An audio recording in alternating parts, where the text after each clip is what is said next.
everyone. This is the fourth episode of the Hot Seat. Welcome back. From October 13th to October 20th, we've had the latest Steam Next Fest, which sparked a lot of conversation. So, Steam Next Fest is this moment 3 times a year when Steam sort of highlights big demos of upcoming games. We have been monitoring a lot of these because the last one was featuring over 2,000 new demos, 2,966 to be precise. That's a lot of demos, there's a lot of content, there's a lot of free content, and this is also a way for new developers to showcase their games, to give visibility to their games, and so on. So the idea of the Steam Next Fest is really to highlight what's coming up next. Usually developers have only one opportunity to showcase their games in Next Fest. So we've been looking at it. Of course, as in everything that has a lot of content, there's thousands of games. Only the top ones get the maximum amount of visibility. So everything that's lower just struggles to get the visibility. What happened this time was that in the top 50 games, the top 50 most played games on Next Fest, 11 were strategy games, which is a new thing. Didn't happen yet. It was the first time with so many games from our genre that were very successful. And I will sort of name all these 11 games. Heroes of Might and Magic Olden Era was, of course, the most played strategy game of the Next Fest. Systemic War, Star Trek Voyager, Across the Unknown, Norse, Demeo, Master of Command, which is just released, Anno, Mechanicus 2, Menace, Lysaria, and Whiskerwood. It's a lot of strategy, a lot of great games. But I would like to focus on one thing that is probably going to be an interesting sort of topic for the rest of the show as well. A lot of these games had a lot of different mix of genre. Most of them are not only strategy or pure strategy, and we come from a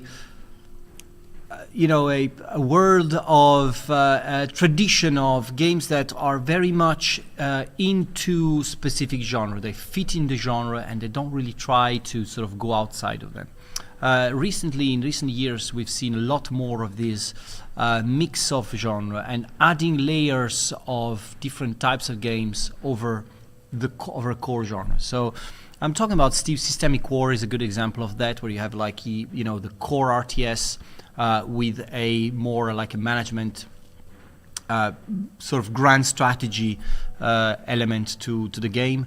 You have Master of Command, which is a very good example of a strategy game that's trying to sort of add a bit of a roguelike element to the product, with the persistent army management that goes across the different missions and scenarios.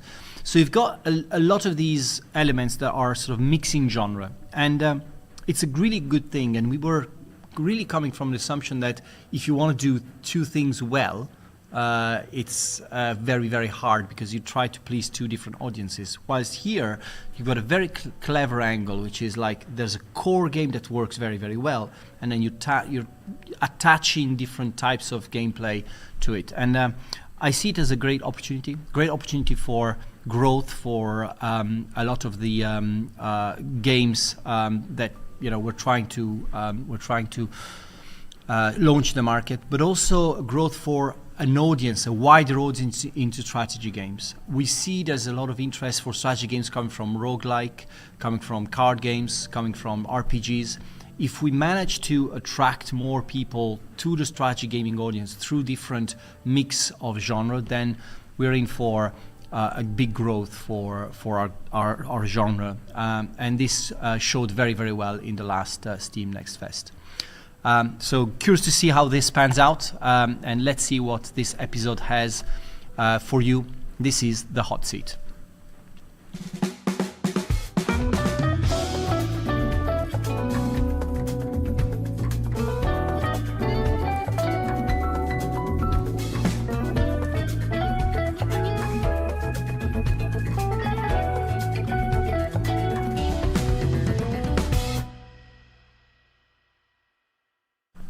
had to put my glasses on. I couldn't read my cards. So it was a very, very busy month.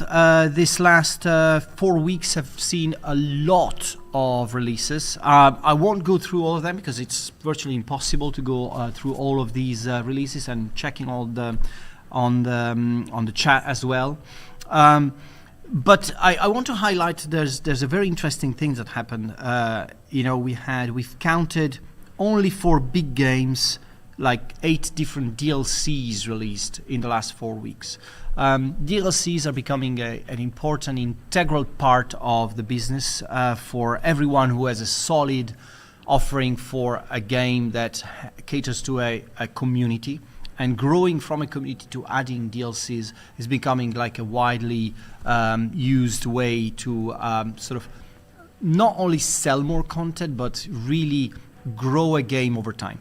So on DLCs, I'm just going to mention some of these and name, I think, what I think are good examples of very well crafted DLCs. There was a game DLC for Warno, which I should definitely mention, South Ag. A good, very well received by the community, very well crafted DLC that really tries to add more gameplay on top of existing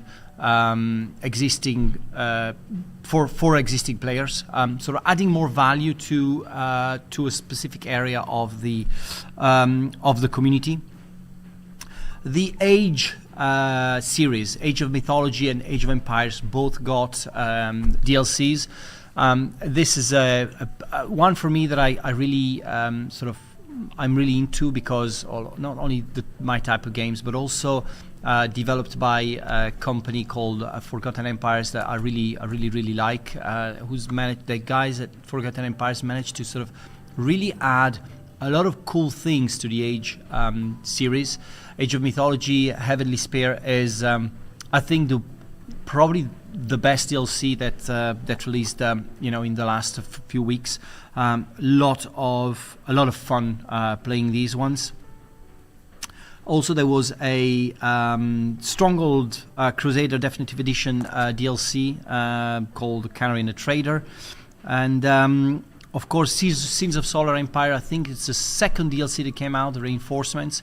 It makes me smile because, of course, we went through a period when at Slitherine we were launching the first DLC for every game was called Reinforcement Pack. I think it happened for Battlestar Galactica and for Gladius, so it made me smile that somebody was following our trend. But that's the second DLC for Sins of Solar Empire. And also, of course, I think yesterday the release of Crusader Kings 3 latest DLC, all under Haven. That's of course, that's a very large DLC, by the way. So if you want to check it out, a couple of games that released also I want to mention. The sequel to Bugus, I don't know how to pronounce it. Bugus 2 was released. Very, very fun game. And After Long Night, another one of these sort of survival RTSs. It didn't get much attention, but check it out because it's really, really fun, and it deserves more attention for sure. The new releases, in the last episodes we've sort of kept talking about all the sort of same games, the next Europa Universalis, Anno, and Heroes of Might and Magic, and so on. I want to sort of highlight 3 different upcoming new games that are worth checking out. First one is called Dark Moon. It's releasing today. I don't know if it's already released or not. I didn't check out today. Dark Moon is what they call kind of a successor or sort of a similar game to Frostpunk.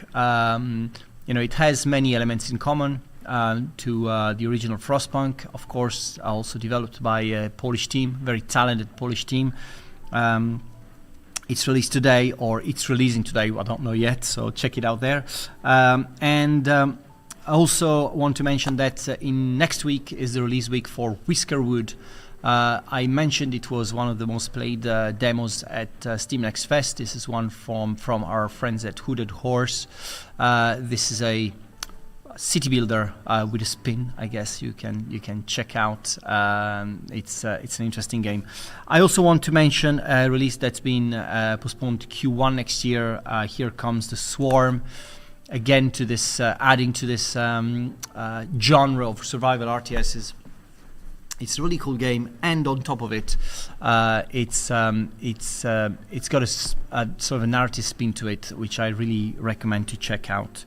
This is for upcoming games as well. So we'll be, of course, posting news about new upcoming strategy games on our Hot Seat X channel, and soon opening a Blue Sky one. If they manage to convince me, it's worth the effort. How many of you are in Blue Sky? Just let us know so that we see how many people we want to cater to. So this was for news in the industry and some more reflection of what we've been thinking of. I think a good moment to start thinking about our first guest today. Is the co-founder of a Triassic game, Martin Leidel. So check him in a few seconds. Enter the legendary world of Glorantha, where gods, magic, and steel decide the fate of nations. Set in the war-torn lands of Talistar and Dorastor, RuneQuest Warlords is a battle-scale turn-based strategy game, where you will lead mighty warriors in a desperate fight against chaos. In the single-player campaign, follow the journey of Halgrim, a tribal champion leading his forces through 18 missions to resist the relentless invasion. Battles unfold on a grid-based tactical map, where positioning and strategy determine victory. Units control their surroundings with zones of control, forcing enemies to engage or maneuver strategically.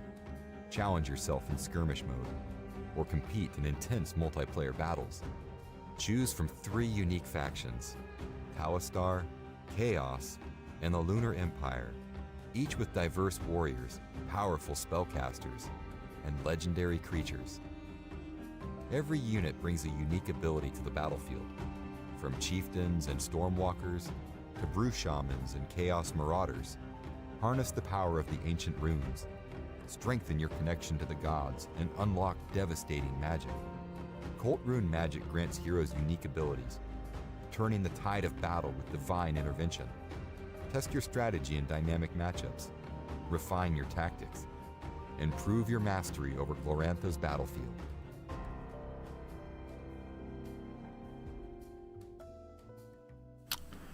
Here we are. So Martin Leidel, your co-founder and lead developer, although we agree that we don't like the word lead that much, so yeah. we're gonna keep it easy going. Sea Power, it's the game you're working on. You've been working on Sea Power for how long now? Since 2018. So we started at that time. It's quite a long time. It's quite a long time, yeah. Did you get bored of it? No, sometimes burned out actually. Okay. But that's, I guess, part of the game. It's part of the job, I guess, yeah. So it's an interesting conversation we're having today. And I'll start from the fact that Sea Power has been launched in early access about a year ago now? Yes, in November last year. Last year. So tell us the experience of having a game in early access. You know, what does it mean? How's it going? Okay, so originally our plan was to do a full release, but we were a bit over-optimistic about how fast we progress, and also we had quite some feature creep all the time, so we started adding new features all the time, and you know, you never get finished, right? So at some point we said, let's do a cut, just focus on bug fixing, and roll it out because it was just time. It's as we were in development about 6 years, it really was time to release it, and so we decided to do a cut feature-wise. So we took out the dynamic campaign to finish that later, and just release it as early access, which was a good decision. Yeah. So, and I guess that this is an interesting. So you didn't plan to start with early access because you wanted to But then at some point you say, right, we need. I guess it's more like you need the help of the players as well, in a sense. Is there an element of that as well? That as well, yeah. So we have a very helpful community, actually. Also lots of veterans and players who really know that in depth, so to say, and that's very helpful. So we get lots of feedback about that. That's also part of early access, of course, as you know. So it's interesting because when you're in early access, you have this thing where you basically have to, on one hand, stick to your roadmap because you have made promises, but on the other hand, you have to listen to your customers. So, how do you juggle this job of prioritizing and making sure that you both service the community but also stick to your promise you made to the community? Yeah, that's sometimes tricky. So community-wise, we have basically two main sources of communication. One is the Steam forums, of course, and we also have a very active Discord community. And for us, it's often easier to communicate with Discord directly with the players because it's more a chat-like thing. And we get lots of feedback. It's very helpful, and it's, as you all know, game development always takes more time than you usually anticipate, right? Yeah. It's the same now for our early access roadmap. So we are a bit in delay again, but we are making good progress. Currently working on the AI side of things. So it will be a scriptable AI, so it can be modded pretty heavily as well. And after that, the dynamic campaign will follow. Yeah. There's one thing about C Power which I find fascinating is that you've got a large audience. You've got, I think, 91% of positive reviews on Steam, which is, it's great, fairly good. Absolutely, yeah. And you're trying to cater to a very wide audience whilst keeping an expert audience happy. That's not easy, right? That's tricky, yeah. How what's the process in trying to achieve that? I guess because everyone tries, not many succeed in doing that. So, thank you. Yeah, in general, it's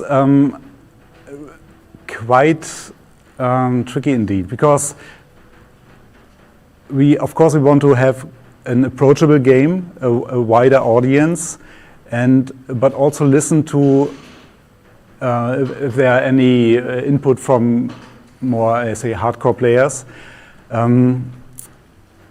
But we all know that realism usually isn't fun, right? Okay. So in the end, it's a game. And if we would go too much into the realism side of things, it could become kind of pretty boring. Maybe kind of an Excel sheet calculation or so, right? Even so, our main goal was always to make it fun first, but also keep it kind of realistic. So when there are when we get some feedback that, let's say, some missile has a wrong range or so, of course we correct that and fix it. And but on the other hand, we also have gameplay elements like pausable real time, for instance. That's not happening in reality, of course, but it's necessary. And your community of experts understands this difference between realism and fun, and they are, helping you, right, in this. Yes. Because that's really the tricky part, right? Or convince an expert that it doesn't always have to behave exactly as in the real world. Yeah, I mean, you cannot please anyone anyway. So and we just want to make it fun. That's our first goal, right? But well, you're succeeding very well. So that's a very big thing.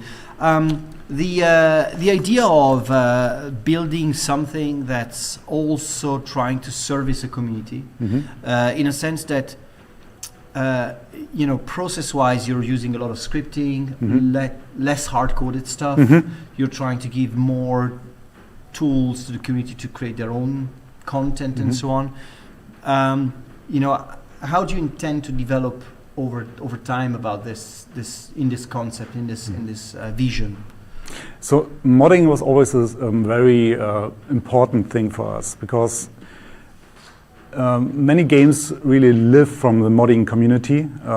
Let's say games like Code Waters, for instance, which is a very good game, and even though it did not get updates lately, it still is kept alive by the modding community. And we had that in mind from the get-go, that we support the modding community in the best way we could imagine, which means coding-wise, for instance, there's just a ship class, and that could be anything from a carrier to a fishing boat, so to say. There's not much difference. So we compose it with text files, basically, how a unit is set up with the weapon systems, sensors, and all that stuff. And that's, of course, things that modders can do as well, and they actually do that quite heavily, more than we anticipated. So there's tons of mods out there, which is great, right? So we love that. And there's already mods out there that are, being actively supported, and yes, you're integrating. Okay. Yeah, and we also want to extend that modding support in a way that we make it easier to integrate own models, for instance. We haven't done that yet on purpose, because it's still in early access, so lots of moving parts, and we just don't want too much stuff to break, so to say. Yeah. So basically what happens is that when you release an update, then you've got players would have to, or modders would have to update their mod too. Yes. So otherwise they don't align. And when it comes to models and all that stuff, it really gets complicated. Of course.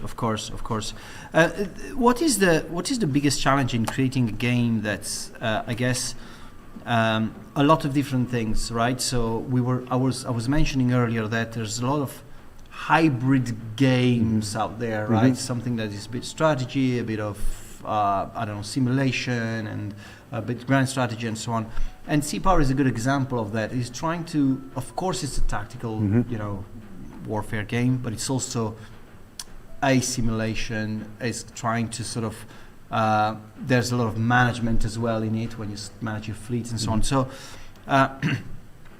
in terms of course, designing, but also implementing the design, how is the decision made into sort of how to manage all these different genres?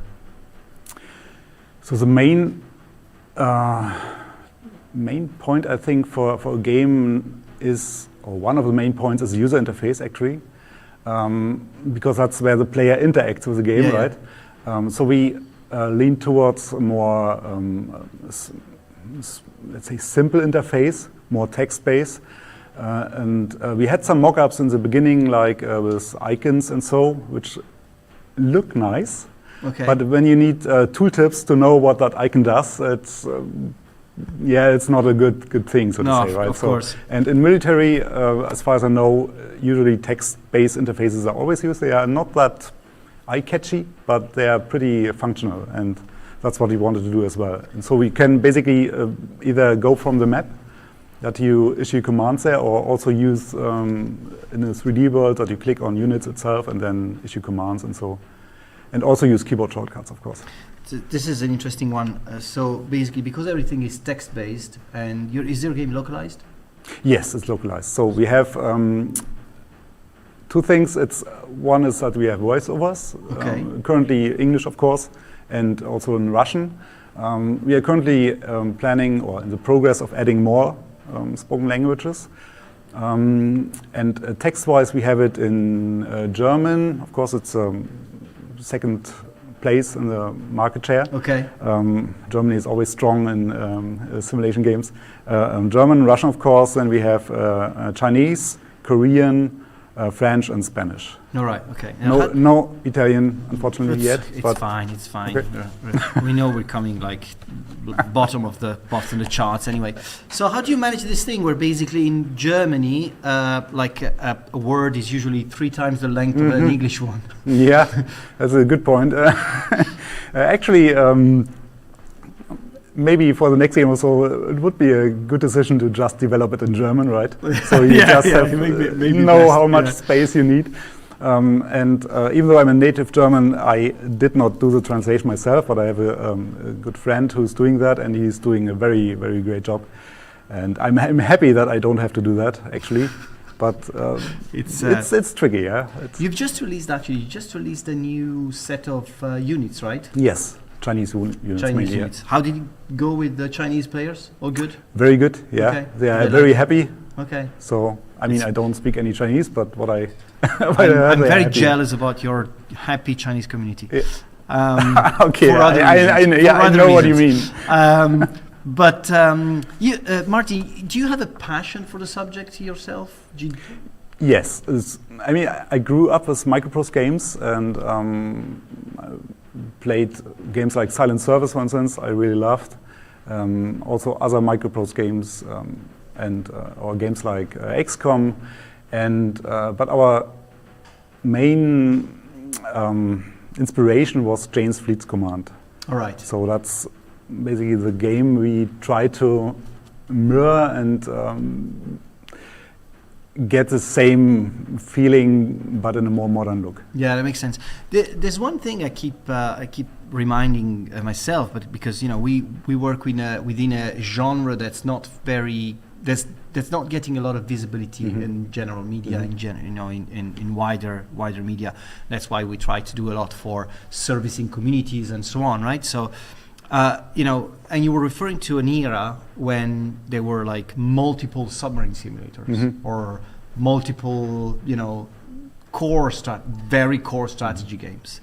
What do you think happened in the landscape that that community sort of didn't grow big enough to be, catering to for the big publishers or for the bigger guys investing in the genre? Yeah, I think that's kind of a niche genre. So especially nowadays, so it always comes in waves, so to say. I think there is some kind of a revival for strategy games, real-time strategy, also real-time tactics, which is more Sea Power. And we also did a survey because I originally thought that games like Sea Power or real-time strategy in general is more played by like people like our generation, right? So the older guys. But the survey showed, we asked for the age of the player, that about 50% or so are in the age range of 18 to mid-20, which really surprised me. Yeah, so I would never have expected that. So there's some, I think some new player base growing up now. I keep referring to this as the farming simulator effect. You think that a farming simulator would be a niche product, but it sells millions of copies, right? I know because they released exact the same date as we did. So farming simulator. But it's very interesting because there seems to be no interest in general to sort of keep making games for these niche audiences, but they are big. Yes. So, it shows with Sea Power and many other games that there's a significant amount of people interested in these things. And it surprises me that only a few companies, maybe luckily, not many companies are investing in it. Yes, I think it's probably too little for the big companies, but also maybe too complex for the really tiny ones. I mean, we struggled quite a lot during development as well. We started with 3 people and then later on added more, even hired some from a modding community, luckily, because they know about how to make a game moddable. Yeah. And so we are very, very grateful to have them, and it's a great team, all very self-containing, and they all know what they are doing, so that's great. Good for me as well. How big is the team now? About 10 to 12 people. Okay. Not all full-time, but it's starting to be a proper, management job. Yeah, but as I said, the good thing is that it's that you don't need that much managing. Okay. There's one thing I wanted to ask. Interestingly, is that you have been working on a period of history that's not, I guess, not the most popular, right? Because Cold War is a hard subject. It's not a cold really subject. War. It's cold. It's So why did you choose that setting? So we thought that, especially that era in the 60s to 80s, is the most interesting one. It's post World War II, so you have lots of new technology. But it's also still not too complex. So when you go too far into the future, it's very computer-based, very modern, and also very unbalanced. So in the 60s to 80s, it was that the Soviet and NATO side was kind of balanced in a conventional way. And nuclear is a different topic, of course, but and it was also very interesting when it comes to how the units are constructed, so to say. So the Americans are very modular, and you can reload on C, and you could swap out one system and exchange it with another weapon system. While the Soviets, I don't want to offend any Russian listener, but they really just took some block of steel, I have the impression, put everything on top they could get hands on, and just shipped it, right? And also doctrine-wise, it was quite different. So the Soviet ships that time, honestly, I don't know how it's nowadays, but you could only reload them usually in ports. So you had to move back. And that's, of course, a big disadvantage when you're in open sea. But, of course. Their doctrine was never meant to be that they go out to the Atlantic anyway, because they knew they wouldn't stand a chance against the carriers of the US. Americans. Yeah, absolutely.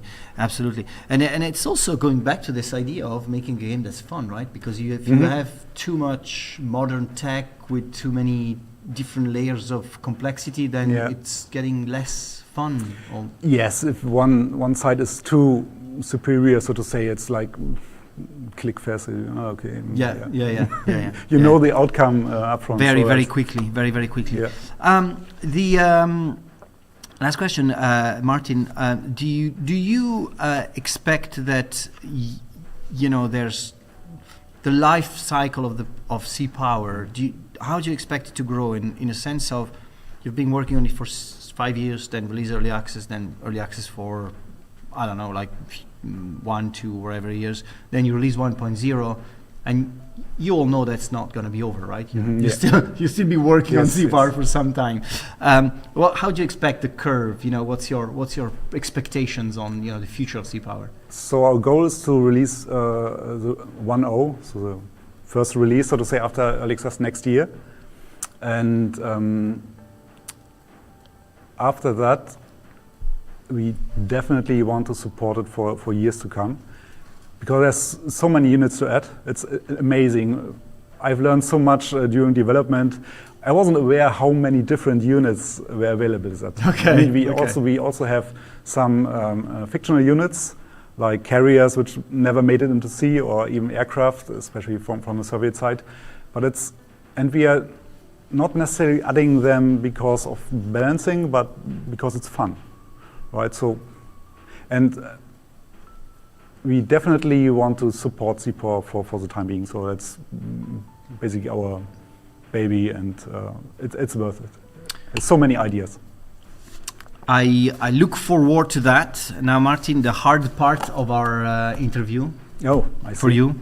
So let me take. You deserve some, yes. So we went from green to yellow here. No.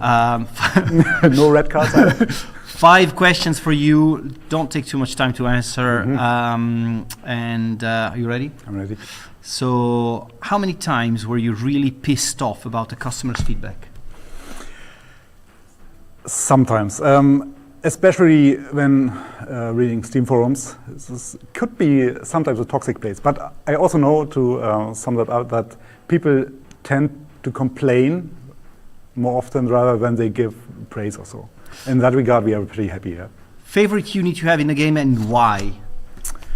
Favorite unit in the game? That would be Soviet ships like the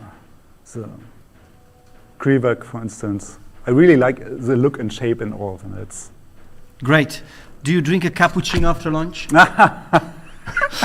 I've learned that in Italy you should never drink a cappuccino after 11 a.m. So, but I ordered one, and yes, I do and enjoy it.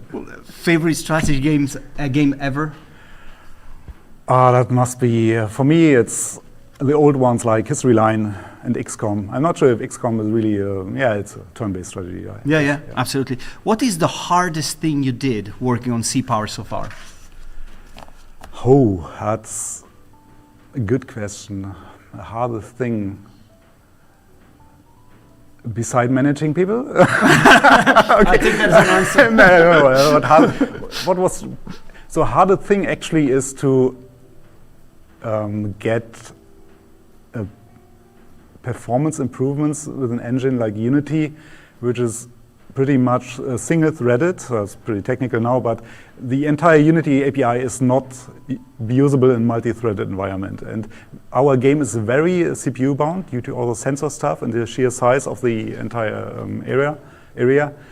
So that's still a big thing we are working on. Yeah, it's a never-ending story.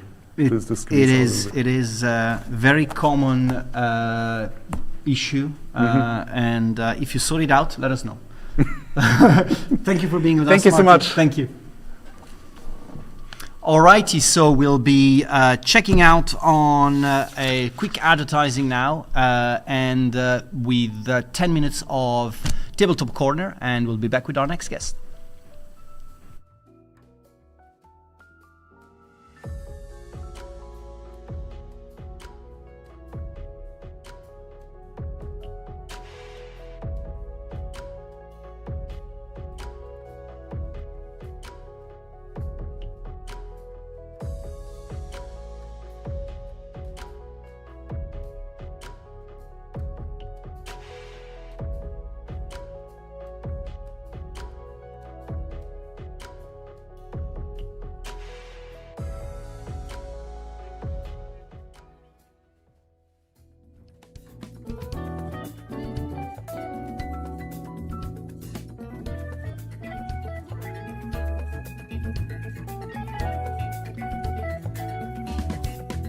Hello, my friend with a passion for war games and board games and tabletop in general.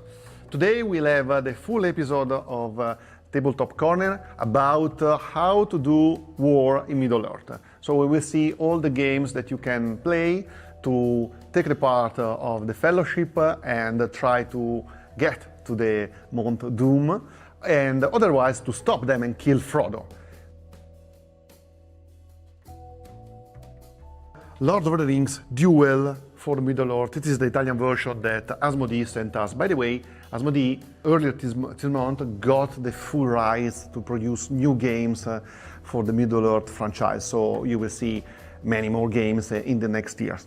This one is a card game, but with the rules from Seven Wonders Duel. So basically it's a game for 2 players. The game is built around these cards that comes from these 3 decks.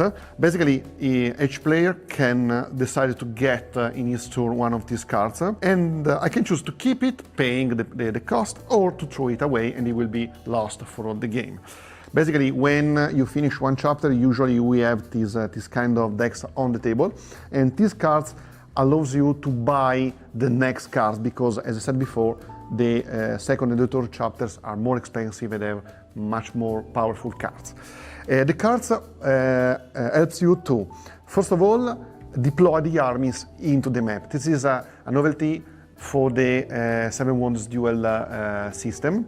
Basically, you have a very small map of the Middle-earth with the main location like Mordor and so on, and you can basically put your armies, the yellow are the goods and the white are the bads, and build your fortress. When it happens that in a location there are different kind of armies, there is a battle that is very simple. Basically, you lose a token for every faction, so basically you understand, you don't even to throw the dice. Some of the cards, like this one with the ring, allows you to move Frodo and Sam towards Mount Doom in this very effective ruler, and you see that they are followed by the Nazgul.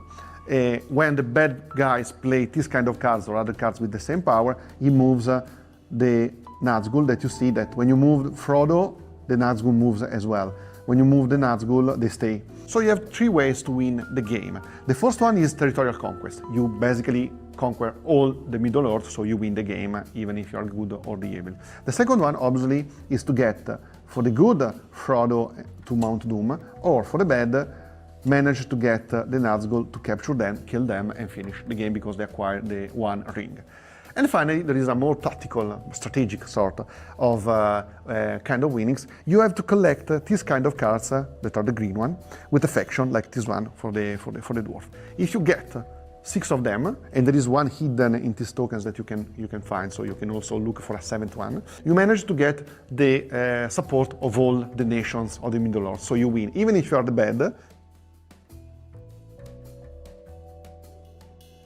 War of the Ring, made by Ares, that our friend Roberto Di Meglio sent us. This is a fantastic game if you love deep strategy board games and you know everything about the Lord of the Rings, the movie and the books, obviously.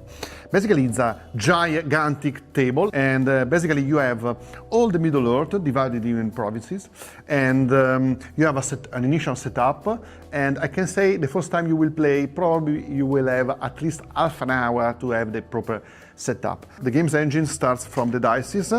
All the game sees that the bad, the evil are much more powerful in the beginning because they have been get ready for the war from years. Each dice has different symbols, and the symbols basically allows you to do your action. So you have basically 7 actions in the beginning for the evil and 4 for the good guys. Also, you can use these cards. These are the bad ones. These are the good one, with events and heroes that can alter the course of the game. You can move your armies, and when an army is moved where there is an opponent, they fight the battle. In this case, the battle is a bit deeper than the one we have seen before. You roll a dice for each of your units, and for every 5 and 6, you score an hit. If an hero is present, or you have, for example, some of the rings or some cards, you can re-roll some dice and try to kill more. How you can win? The first one is the military victory. To get to the military victory, you can imagine this one as a much more deeper and complex risk kind of a game where you move and conquer fortresses around the battle. Second way is to get with Frodo and the ring bearers to the Mount Doom and cast the ring inside the volcano. And the opponent, the evil, will try to corrupt you with his score, moving the red one behind the ring bearer, and you have a series of action with the dice and the cards that allows you to get closer to it. If you get to the end of the rulers, the corruption invades the Middle-earth and the evil wins in any case. This is the second edition made from Ares, and also we have various kind of expansions that are behind my backs that allows you to play with more faction, more cards and more elements to change the course of the game. Okay, the final board game that you are going to see today, in my opinion, is the perfect combination between the very difficult games we have just seen from Ares game and the introductory card games that we see in the beginning. This is the Italian version, thanks to the Conte family that gave me to show. Basically, it's you can see as a shorter, smaller version from War in the Middle-earth or an expanded one from Duel. And you have the heroes, and it's a cooperative game. Up to 5 players can play together against the engine of the game, that is the evil one that is played basically automatically. The game uses the same pandemic engine of the same name game, and basically this is a very good engine because the red troops that are the orcs move in an automatic way with these cards towards their objective. So they try to conquer the city of the good, and they are unstoppable. So it's very difficult to win the military victory. The engine is very interesting. If there is the red eye, the action is the one in the lower. If we have the flag, is the one in the top, so you never know what is going to happen. The situation is that you have a starting position, you have your heroes. Each player has a couple of heroes that are fixed, so you always will have, for example, Boromir and Gandalf. You can win the military victory, conquering enough cities, and otherwise the most easy is to get inside Mordor with the ring bearer. Before getting there, you can't just travel there easily. You have to do some missions that are specific of the scenario. There are different scenarios. The introductory one is very similar to the movie setting, but where you have, for example, to destroy the one ring. At the same time, you have to defeat Saruman and get the blessing from the elves. The rules are not easy, but they can be understood easily. And because it's all card-driven and it's all written, so it's easy to understand. It's difficult to understand how to win. It's not an easy game. The evil part is much more stronger. For example, this is the counter from hope to desperation, and it's very easy to get to 0 and lose the game. Otherwise, when you finish the cards or you finish the red army, so all the red armies are deployed, each tour you lose 1 desperation. And what I like of the game, also, apart from the fact that it's not that difficult, is that you play together your friends, so you are all together against the opponent, and is very cinematographic, because in the games we had situations like Frodo and Aragorn going alone because it's easier for them to hide from the Nazgul, or Legolas and Gimli fighting together against masses of orcs and defeating them. The game also has been just released. It's only 1 month old. And I think that, especially if you already know the pandemic rules, this is a game that you can play in an evening with any friends and have a lot of fun. Okay, our travel into gaming into Middle-earth has ended. We have seen many games from card to miniatures. And thanks for being with us, and see you next month.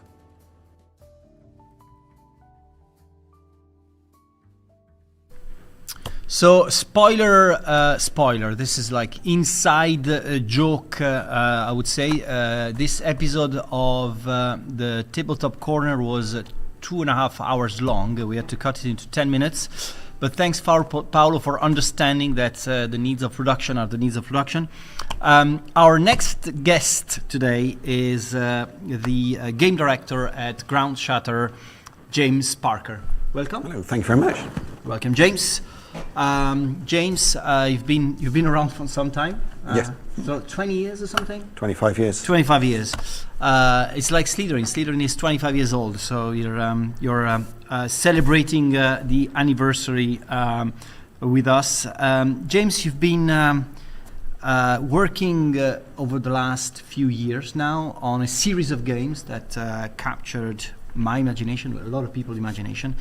Which is called Fights in Tight Spaces, which in the first place I find fascinating because the title says exactly what the game is, which is very rare for strategy games. Can you tell us how did it come about? How did it happen? What was the idea behind it? And yeah, the title was almost one of the earliest things that we had. The intent was to create this game that was about what it felt like to be a cool action hero and improvising with this environment. And we didn't want to make a shooter or a brawler or something. We wanted to do something that captured the essence of it, but wasn't necessarily an arcade title. It was very different to the things we'd done before, and we just wanted to play around with different game mechanics and see what we could do. And there's a number of elements here. So the space is one thing. And did you start from that limited space and then we'll make a turn-based strategy game on it? Yeah. So the real starting point was I wanted to do a game that was that thing that is a trope of action movies where the hero gets thrown into the back of a car or the back of a van or something and has a fight with his enemies in that really close quarters, and we broadened it out a little bit into the kind of bathrooms and corridors and things that you see in the final game. But we always wanted to make the confinement a integral part of the experience. What I find interesting also is that then you've got this system. So it's the fight, and then you've got a turn-based system and so on. And then you've added the layer of the cards, the deck-building layer. Again, coming back to this idea of we are making games that try to mix different genre. how did you put the two together? Well, the cards weren't there from day one. They were introduced later, but they were the thing that really kind of caused that cascade of thinking, oh, actually, this game can work now. Because the way you're dealt your cards, it represents that thing where you are the hero and you're improvising in the situation you find yourself in. So you have the set of the enemies and in the level, but then you have this set of moves and actions that you can perform, and you can't always dictate what that's going to be. And so the fantasy of it is you're improvising your way out of these tough corners, and the deck mechanics really helped us lean into that. As a designer, first and foremost, how do you? I'm super interested in understanding how, there's the strategic element of the deck building and such, and then you're also, because you're fighting in tight spaces, you're also developing in tight spaces, as in you've got a lot of limitations in how many things you can do in the development process. How do you play with these limitations? It's an exercise for the game designers, right? Playing within your limitations. Yeah, absolutely. And there are other things that we added in that kind of further limited us, in the sense that I wanted every action to be card-based rather than have a separate pool of movement points, for example. Okay. So your movement cards are also cards. They use the same momentum as your actions and your attacks.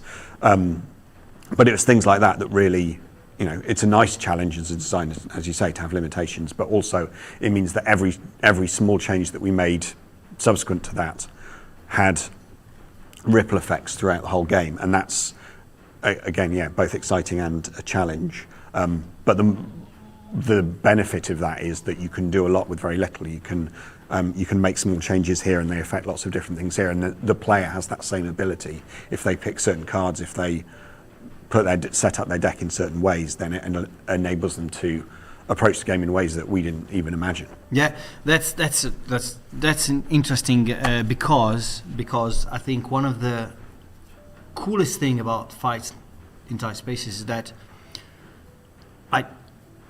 it's like every single scenario is kind of playing very differently, right?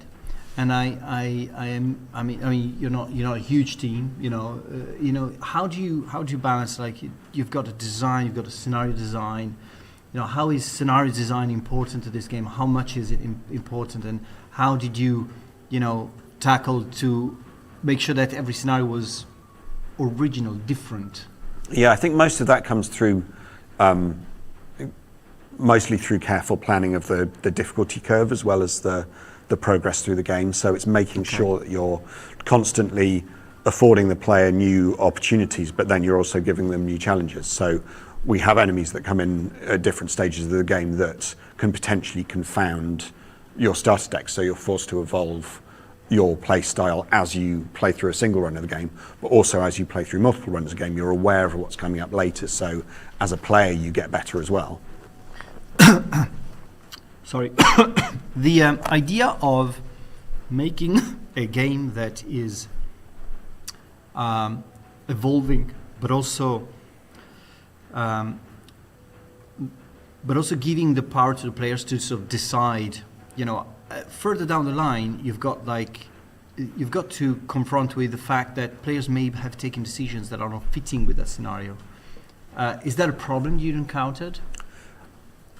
I don't think so, because I think we've done quite a good job of making sure that if a player loses, by and large, it's as a consequence of their choices. Okay. And sometimes the random numbers will just get you. You're dealing a set of cards from a deck. There's always going to be randomness there and in spawns and things, but we try and give players the facilities to get out of those situations as often as possible. And during development, people would go, oh, look at this, it's impossible. And I'd say, it's not impossible, because you can do this and this and this, and then you're out of that situation. So creating challenges which look potentially overwhelming, but actually there are ways through, is quite a nice place to find ourselves. Did you have to become very, very good at playing the game?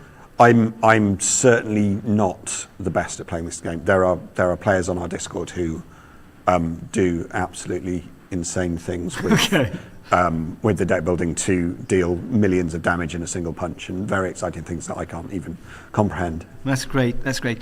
So after this, I think Fights got like 2 DLCs and a surprise DLC this month, right? There's a DLC that just came out on Monday, Frights in Tight Spaces, which the player finds themselves in a haunted mansion run by occultists, and there's lots of exciting traps and spooky goings on for people to enjoy. That's great. And in the meantime, though, you also released another game, which I don't know. Again, you know, the natural evolution that no one was expecting. Knights in Tight Spaces. So you moved to a completely different setting. Moved to completely different, I guess, mechanics as well. In how the game evolves and so on.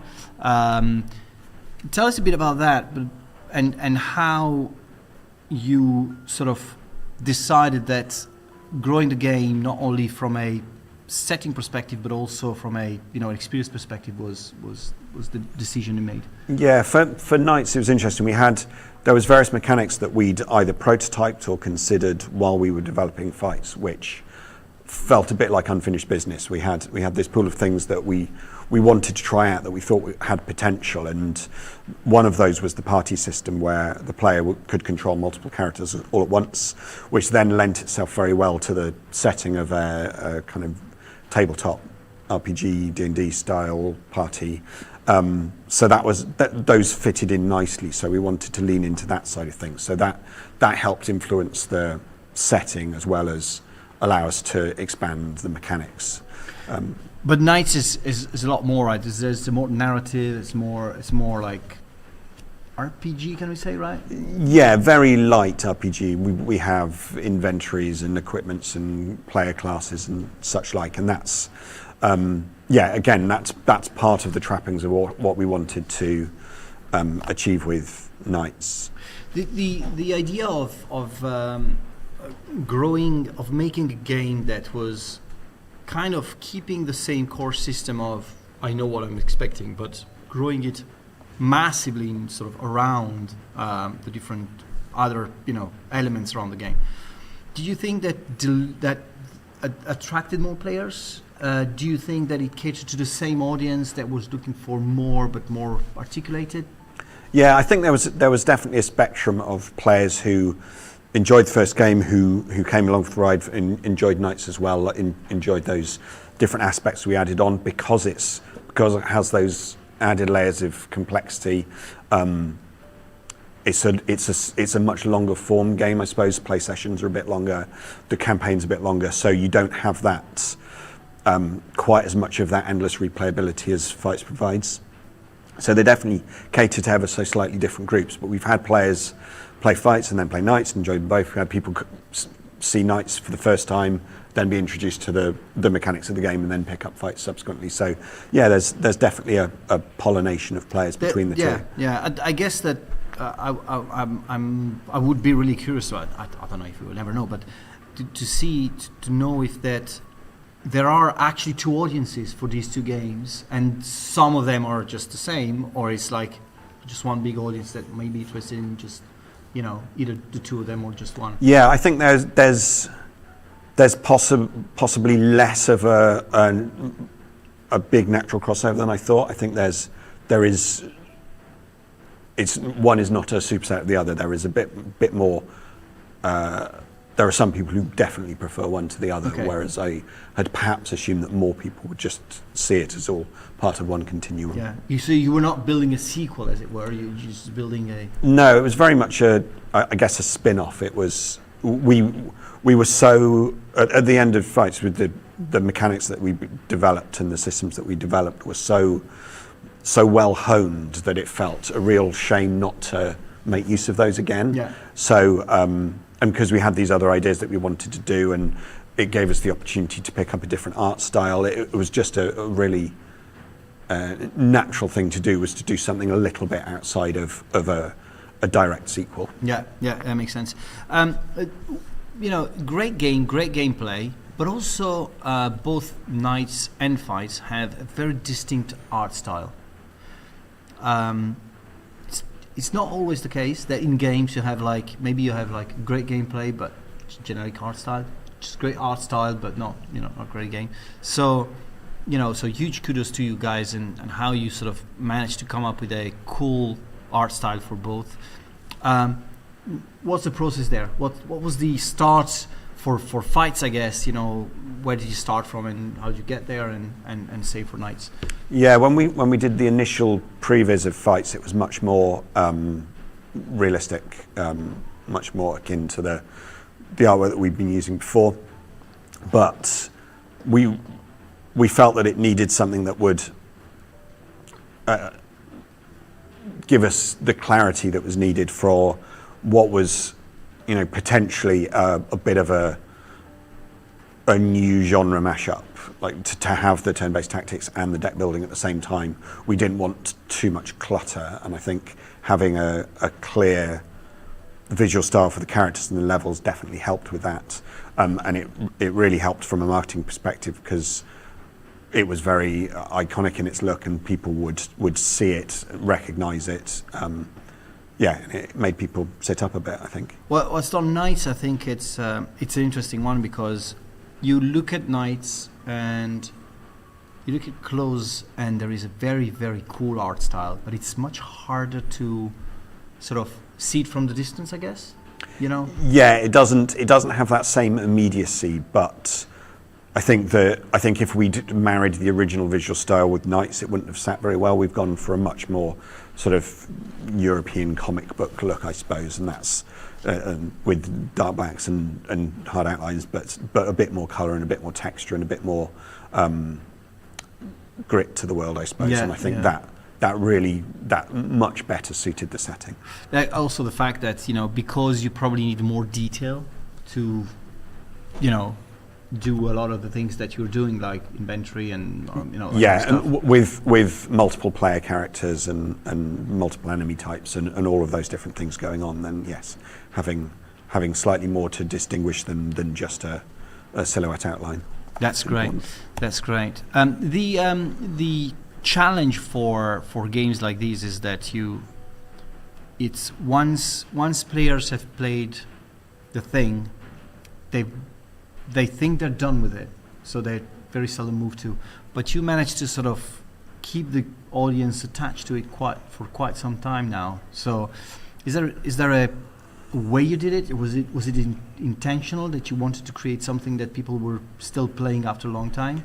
Yeah, that was definitely a goal of ours. You never know whether you're going to achieve that or not, but we've definitely seen players stick with the game for a long time and keep playing it on a regular basis, and I think that's partly down to the level of challenge that's there. The default game mode difficulty, you still have to spend some time working with the game in order to progress. Yeah. So and then we have added additional harder difficulties. There's achievements to get. There's all the usual things that you can do, but because of the deck building elements of it.